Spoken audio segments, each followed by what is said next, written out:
India में ही नहीं पूरी दुनिया में dots are being connected and वो कनेक्टेड हैं ही, आपस में जुड़े हुए हैं। मैं जो देखता हूं कि आगे आने वाले टाइम में जो इंडिया में जो सिनेरियो रहने वाला है, अपनी बात पूरा करने के लिए छोटा सा एक डेटा जरूर बताना चाहूँगा। हमारे देश में टेलीविज़न आया 15 सितंबर 1959 और 16 सालों में 1975 तक सिर्फ 7 शहरों में टेलीविज़न की सेवा शुरू हो पाई। 1982 में पहली बार भारत को यह सौभाग्य मिला कि हम कलर टीवी पे कलर पिक्चर देख सकें। उसके बाद चीज़ें बहुत तेजी से बदली। हम टेलीविज़न को किस रूप में देखते हैं, मैं तो अब ये देखता हूं कि हमारा ये फोन जो है एक बटन के रूप में कन्वर्ट हो जाएगा आगे आने वाले समय में। एक छोटी सी चिप हमारे हाथ में रहेगी, जिसको चिप को हम जब चाहे लगाएंगे, सोते वक्त चिप को निकाल देंगे, कान में बटन निकाल देंगे, मोबाइल ऑफ हो गया। और जब हम जगेंगे उस चिप को इसमें लगाएंगे, परमानेंट पोर्ट होगा हमारे कलाई में, जिसमें एक छोटी सी चिप हमें लगानी होगी और हम वर्चुअल कहीं भी ऐसे अपना हाथ करेंगे, वर्चुअल देख सकते हैं। और वो स्क्रीन जिसके हाथ में वो चिप होगी वही देख पाएगा, दूसरा नहीं देख पाएगा।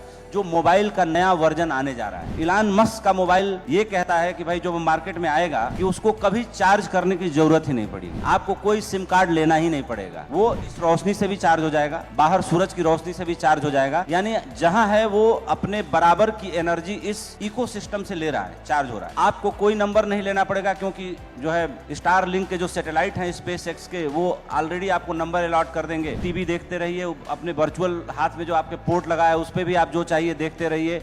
यानी कि ये जो मोबाइल हमारा है अब ये बटन के आकार में हो जाएगा, इतना सूक्ष्म हो जाएगा। जो न्यू जनरेशन मोबाइल आने वाले हैं उसमें मोबाइल नाम की कोई चीज ही नहीं रहेगी। कनेक्टेड टीवी या जो कन्वर्जन्स हो रहे हैं उसमें जो एक फियर हमारे जैसे ब्रॉडकास्टर को है, वो फियर तो रहेगा। लेकिन हमारे एक सहयोगी हैं, वो बता रहे थे, गांव है जहां पे एक ही गांव में लोगों ने 200 यूट्यूब चैनल बनाए हैं और गांव में आपस में चंदा करके 40 लाख रुपए लगा के एक स्टूडियो बनाया है। और उसमें हर यूट्यूबर जो है अपना अपना ब्रॉडकास्टिंग करने के लिए टाइम स्लॉट बुक होता है, उसी हिसाब से वो अपना काम करते हैं। मैं कहना ये चाहता हूँ कि देखिए, डरता बहादुर भी है, डरता कायर भी है। लेकिन बहादुर डरता है फिर भी करता है, लेकिन कायर जब पलंग के नीचे छुप जाता है तो फिर निकलता नहीं वो, कि पता नहीं बाहर क्या होने वाला है। दुनिया में एक आदमी को मैं आज उस एग्जाम्पल पे, इस कसौटी पे रखना चाहूंगा कि वो सही में बहादुर है। वो उसका नाम है इलॉन मस्क। कि भाई अभी तक स्पेस के सेक्टर में काम करने वाला पहला आदमी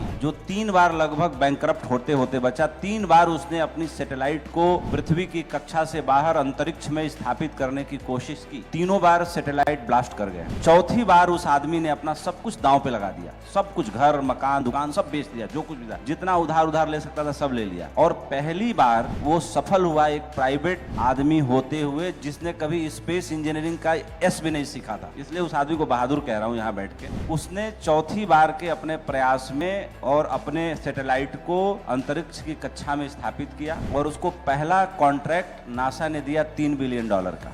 कॉन्ट्रैक्ट के बाद वो आदमी बैंकरप्सी के कगार पे पहुंच गया था, सब कुछ हारने की कगार पे था और वहां से लौट के आया। यानी मैं ये कहना चाहता हूं कि जिन लोगों ने इस कन्वर्जन की दिशा में अपना सहयोग दिया या जिन्होंने थोड़ा बहुत रिस्क लिया और उस रिस्क के साथ जिन लोगों ने भी ट्रेवल किया, वही लोग असली में इस समय को बदलने की दिशा में पहले कदम बढ़ाने वाले लोग के रूप में याद किए जाएंगे, अगर कोई इसकी हिस्ट्री लिखी जाएगी तो। जैसे स्पेस इंजीनियरिंग में ये कितना बड़ा कदम है कि जब इलान मस्क ने नासा के इंजीनियरों से जब पहला कॉन्ट्रैक्ट मिला, जब वो इंटरेक्ट कर रहे थे, जो इतना पैसा हम खर्चा करते हैं, उसका ये कहना था कि भाई इसी कॉन्ट्रैक्ट में मुझे आपने इतना काम बता दिया है, तो जो रॉकेट मैं बना रहा हूँ वो एक बार आसमान में जाता, आप उसको विस्फोट कर देते हो। मेरी समझ ये कहती है कि वो आसमान में गया, उसको आसमान से वापस भी तो बुला के उसी पैनल पे स्टैब्लिश किया जा सकता है जहां से हम उसको टेक ऑफ कराते हैं। तो नासा के वैज्ञानिकों ने कहा ये तो ग्रेविटी के सिद्धांत के खिलाफ है, ऐसा नहीं हो सकता। तो उसने बोला कि ये सिद्धांत कब आया था? बोला जब न्यूटन ने दिया था। बोला उसके बाद, न्यूटन के बाद किसी ने सोचा नहीं, मैंने सोचा है, मैं करके दिखा दूंगा। और उस आदमी ने करके दिखा दिया। अगर यहाँ बैठा हर आदमी इलान मस्क के ट्विटर पे, इंस्टा पे आप जाइए, बहुत टाइम तक तो उसने पिन करके रखा कि जो रॉकेट आसमान में गया और वापस उसी पोर्ट पे आके स्टैब्लिश हो गया।